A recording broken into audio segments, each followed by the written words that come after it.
सभी को नमस्कार। मैं के आप सभी का हमारी YouTube channel the back ventures में हार्दिक स्वागत करता हूं।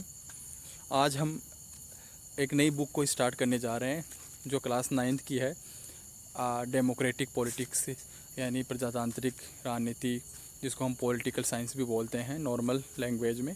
उसका चैप्टर फर्स्ट हम आज लेते हैं और इसके आज से हम बिगिनिंग कर रहे हैं। हमने ज्योग्राफी के 5 चैप्टर कंप्लीट कर दिए और जस्ट इसके बाद में आज ये शुरुआत करते हैं। तो है क्या ये टाइटल, देखिए, वाई डेमोक्रेसी व्हाट डेमोक्रेसी, यानी प्रजातंत्र क्यों और क्या है। तो आज हम यहाँ पर जो भी सब कुछ पढ़ने जा रहे हैं वह है डेमोक्रेसी के बारे में, और डेमोक्रेसी क्या है, क्यों पढ़ी जाती है और इसकी ज़रूरत हमें क्या है।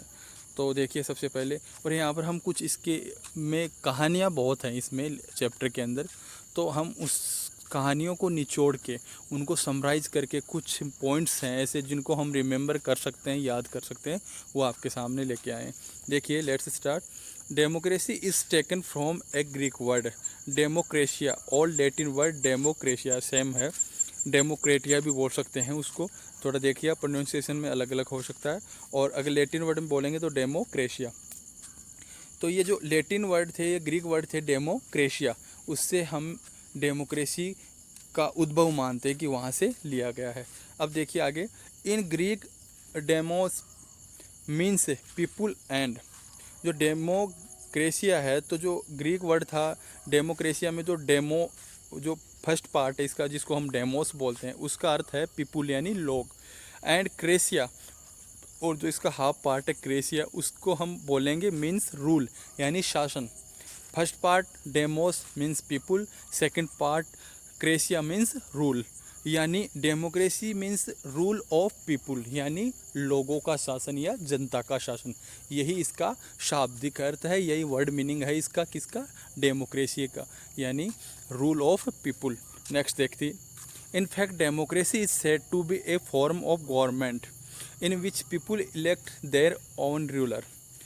तो वास्तव में डेमोक्रेसी क्या है? डेमोक्रेसी वह है जिसमें क्या होता है कि गवर्नमेंट को चुनते हैं कौन, लोग, आम लोग चुनते हैं अपनी सरकार को अपने मत का प्रयोग करके। आगे देखिए, democracy is a form of government of the people for the people by the people.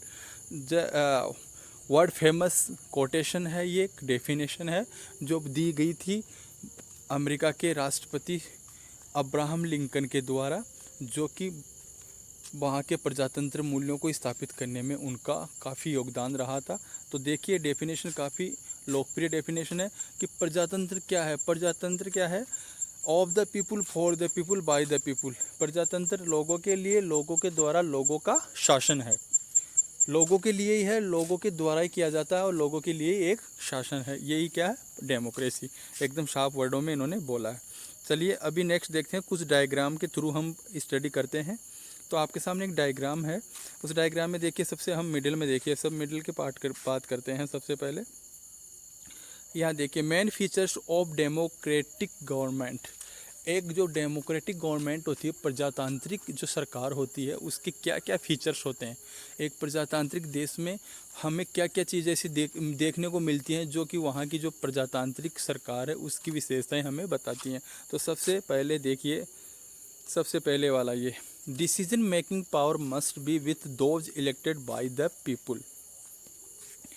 यहाँ पर क्या है कि जो प्रजातांत्रिक सरकार है उसमें जो डिसीजन मेकिंग पावर होता है, निर्णय लेने की शक्ति होती है, वह किसके पास होती है? उन व्यक्तियों के पास जिन व्यक्तियों को लोगों ने चुन के आगे भेजा है, अपना नेता बना के भेजा है, जिसको अपना प्रतिनिधि बना के भेजा है। कहाँ पर? संसद के अंदर। उन लोगों के पास ही क्या रहता है? Decision making power.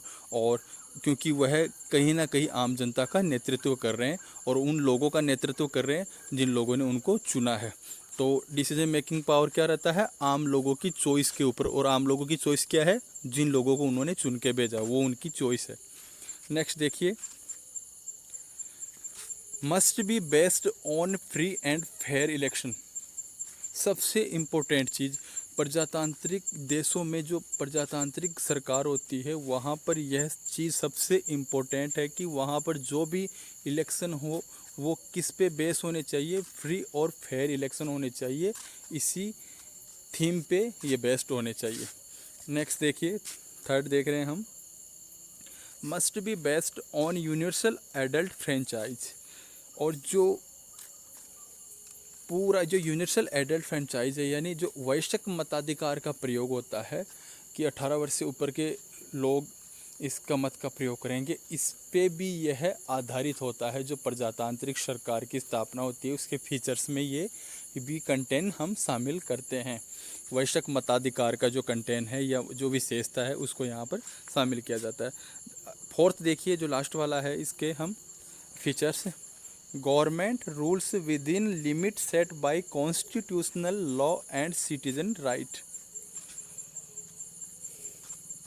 जो यहाँ पर क्या है कि जो गवर्नमेंट रूल्स बनाती है, वह जो रूल्स है अपने मनमाने ढंग से नहीं बनाती, क्योंकि वह लोगों के द्वारा चुन की गई है और उनके ऊपर कहीं ना कहीं ये प्रेशर्स होता है कि वह जो भी रूल्स बनाए ना वो एक लिमिट के अंदर बनाए, और वो अकॉर्डिंग टू किसके, कॉन्स्टिट्यूशनल लॉ, जो संवैधानिक कानून हैं, जो संवैधानिक रूल्स हैं, लॉ हैं, उनके अकॉर्डिंग बनाए, एंड सिटीजन्स राइट, और क्या होते हैं, नागरिक अधिकारों के लिए।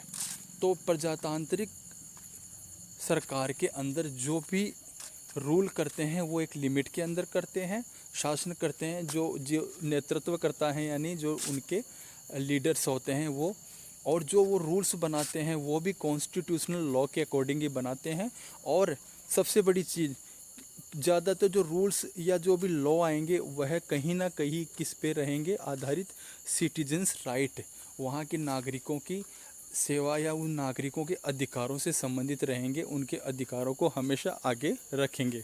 ये चीज़ें हमने यहाँ पर मेन फीचर्स देखे किसके, डेमोक्रेटिक गवर्नमेंट के। नेक्स्ट देखिए, इस चार्ट में देखिए हम बात करें आर्ग्यूमेंट्स अगेंस्ट डेमोक्रेसी। इस चार्ट के थ्रू हम आर्ग्यूमेंट करेंगे, कुछ तर्क वितर्क करेंगे डेमोक्रेसी के अगेंस्ट। देखते हैं, leads to instability due to frequent leader change. देखिए, वो पहले बात हुई थी एक गवर्नमेंट या एक डेमोक्रेटिक गवर्नमेंट थी, उसकी फीचर्स थी, उसकी विशेषताओं की बात की गई थी। और ये जो डायग्राम है, ये हम जो बात करें ये कहीं ना कहीं उसके अगेंस्ट की बात करें।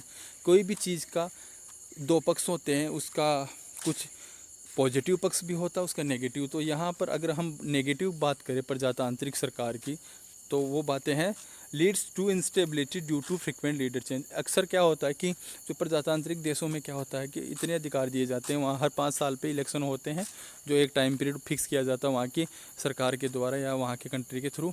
तो बार बार और नेता चुन के आते हैं।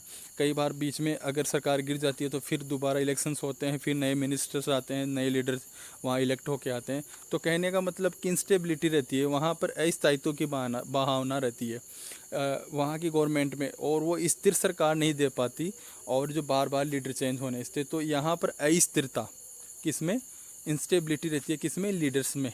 ये इसकी एक यहाँ पर हम क्या पढ़ेंगे, ये खामी पढ़ेंगे, कमी पढ़ेंगे। दूसरा देखिए, leads to delay due to constant consultancy. अक्सर क्या होता है कि प्रजातांत्रिक जो सरकार होती है उसके अंदर जो भी लॉ बनते हैं, कानून बनते हैं, उनको बनाने में जो भी रूल्स होते हैं उनको बनाना और उनको फॉलो करने में एक बहुत ही लंबी प्रोसेस होती है।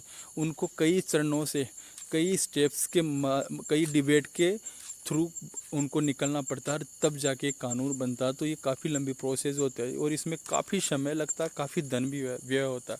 तो वही चीज़ बताई जा रही है कि इसमें क्या होता है कि काफ़ी डिले होता है, काफ़ी समय की बर्बादी होती है प्रजातांत्रिक सरकार में। किसी चीज़ को बनाने में बहस होगी, कई बार ठंडे बस्ते में चला जाएगा, तो काफ़ी ज़्यादा टाइम डिले होता है, लीड्स टू डिले। ये भी इसकी एक खामी है। थर्ड देखते हैं,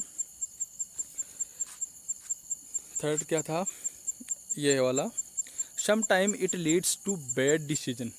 और क्या होता है, कई बार जब लेट से कोई भी रूल्स बनता है या कुछ टाइम होता है या कुछ नतीजे आते हैं, तो कई बार ऐसा होता है कि जो पॉजिटिव डिसीजन आने के अलावा यानी अच्छे कानून बनने के जगह क्या होता है, Leeds to bad decision.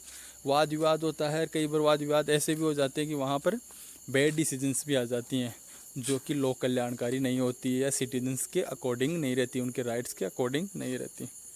Next देखिए, it encourage corruption as it is based on electoral competition. सबसे बड़ी खामी जिसको हम बोल सकते हैं किसी भी लोकतांत्रिक सरकार के अंदर, वह है करप्शन। यहाँ पर रेड टेपिज्म, करप्शन, ये आम चीज़ें हैं, क्योंकि ऊपर से लेके नीचे तक कोई भी प्लान हो, कोई भी रूल हो, चाहे कुछ भी, कोई भी हेल्प हो या कुछ भी चीज़ हो, उनको लागू करने में, हम ऊपर से नीचे तक लागू करने में स्टेप बाय स्टेप उसको काफ़ी चरणों से गुजरना पड़ता है, और लोगों तक वो चीज़ पहुँचते पहुँचते वह करप्शन की शिकार हो जाती है, करप्टेड हो जाती है। तो करप्शन एक बहुत बड़ी बीमारी है लोकतांत्रिक सरकार के अंदर। नेक्स्ट देखिए, it is only about competition and power play, no scope for morality. यहाँ पर एक चीज़ ये भी है, ये आजकल हम वर्तमान में अगर देखें तो ये हमें साफ साफ दिखाई देगी कि कोई भी इलेक्शन होते हैं, चुनाव होते हैं, चाहे वो एक आपका छोटे से छोटा चुनाव, सरपंच या प्रधान का चुनाव हो, या आपके मेंबर ऑफ पार्लियामेंट के चुनाव हो, आपने देखा होगा कि चुनाव के अंदर बल और धन सबका, बाहुबल का, धन बल का सबका प्रयोग होता है। जो नियम्स होते हैं, रूल्स होते हैं इलेक्शन कमीशन वगैरह वगैरह के, उनकी धज्जियाँ उड़ती हैं। ये लोकतांत्रिक सरकार की बात कर रहा हूँ मैं, ये साफ साफ दिखाई देता है। सब कुछ कानून होके भी कानूनों की अवहेलना होती है। पैसे चलते हैं, धन, बाहुबल, और अपने आप को अच्छा साबित करके कई बार क्या होता है, यहाँ पर जो ऐसे पावर प्ले किए जाते हैं, ऐसे ऐसी चीज़ें की जाती हैं कि ऐसे ऐसे लोग चुन के आ जाते हैं जो हकीकत में उनमें जो मोरालिटी होती है या जो विनम्रता होती है या ईमानदारी, तो वो चीज़ें कहीं ना कहीं पीछे छूट जाती हैं। तो ये भी एक बहुत बड़ी कमी है किसी प्रजातांत्रिक सरकार की या डेमोक्रेसी की। नेक्स्ट जो लास्ट वाला देखिए, ordinary people do not have the decision making ability. Yes, ये सबसे अच्छी चीज़ बताई इन्होंने कि एक्चुअल में क्या होता है कि आज भी हम देखें भारत में लोग चुन रहे हैं, बट एजुकेशन की काफ़ी कमी है आम लोगों में। आप 18 वर्ष के बंदे एडल्ट हो गए, आपको मताधिकार प्राप्त हो गया, बट आपको अभी ये नहीं मालूम, आपकी एजुकेशन जीरो है कि मेरे क्या राइट्स हैं, मैं डिसीज़न कैसे ले सकता हूँ। उसको ये नहीं मालूम किसको इलेक्ट करना, क्या नहीं करना। उसके अलावा वो तो आम जनता तो है ही अवेयर नहीं है, जो मत देने वाले लोग हैं वो तो है ही नहीं जो मताधिकार का प्रयोग कर रहे हैं। उसके अलावा ऐसे लोग भी इलेक्ट होके आ जाते हैं जिनमें वो एबिलिटी है ही नहीं डिसीजन मेकिंग की। ऐसे ये खामियां बहुत ज़्यादा है, जिनको अभी इतनी एबिलिटी नहीं है कि वहाँ पर वो डिसीजन मेकिंग पावर उनका स्ट्रॉन्ग हो। तो ये भी कहीं ना कहीं एक वीक पॉइंट है किसका, डेमोक्रेटिक गवर्नमेंट का। ठीक है, यहाँ तक हमने आज डेमोक्रेसी के जो पॉजिटिव पार्ट था वो, और जो इसके अगेंस्ट पार्ट था उसके बारे में पढ़ा, और कुछ इसके की पॉइंट देखे, इसका जो वर्ड मीनिंग था उसके बारे में देखा, और यहीं पर अपना ये पार्ट फिनिश होता है। नेक्स्ट पार्ट में हम देखेंगे इसके कुछ की पॉइंट्स, कुछ इंपॉर्टेंट थिंग्स। तो आज के लिए बस इतना ही। Thank you for watching. जय हिंद, जय भारत।